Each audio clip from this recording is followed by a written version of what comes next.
Always remember your roots. నీ మొదళ్ళు మర్చిపోవద్దు. ఫెమినిజం ఫ్లాప్ అవడానికి గల కారణం మొదళ్ళు మర్చిపోవటమే. స్త్రీ ఆధిక్య సమాజం కోరుకోవటం తప్పు.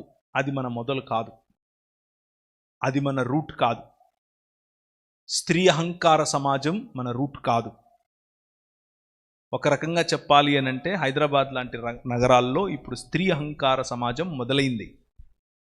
అది మనల్ని చంపేస్తుంది. పురుషాహంకార సమాజం ఏ విధంగా అయితే బానిసత్వానికి దారితీస్తుందో స్త్రీ అహంకార సమాజం కూడా బానిసత్వానికే దారితీస్తుంది.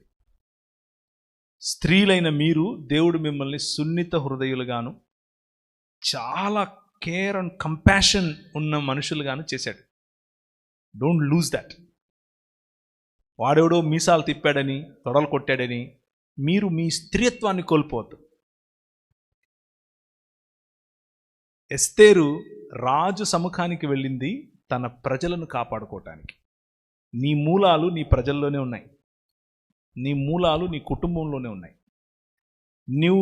నీకిప్పుడు దేవుడు తలాంతులు ఇచ్చాడు కాబట్టి, నువ్వు నాయకురాలు అయ్యావు కాబట్టి, నీ మూలమైన నీ ఇంటిని మర్చిపోతే, నీ మూలమైన నీ ఇంట్లో ఉన్న నీ బాధ్యతలు మర్చిపోతే నీతో పాటు నీ కుటుంబం కూడా పోతుంది.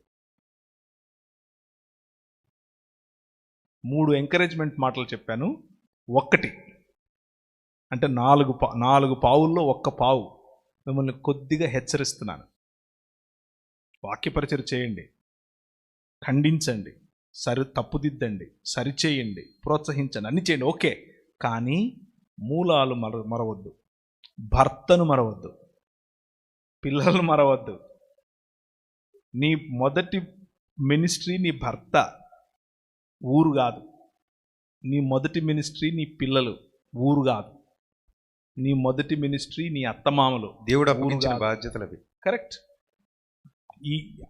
అది వదిలేసి నేను ఊరెక్కుతాను అనంటే రెంటికి చెడ్డ రేవడవుతావు. హిందీలో దాన్ని ఏమంటారంటే ధోబికా కుత్తా నా ఘర్కా నా ఘాటుక.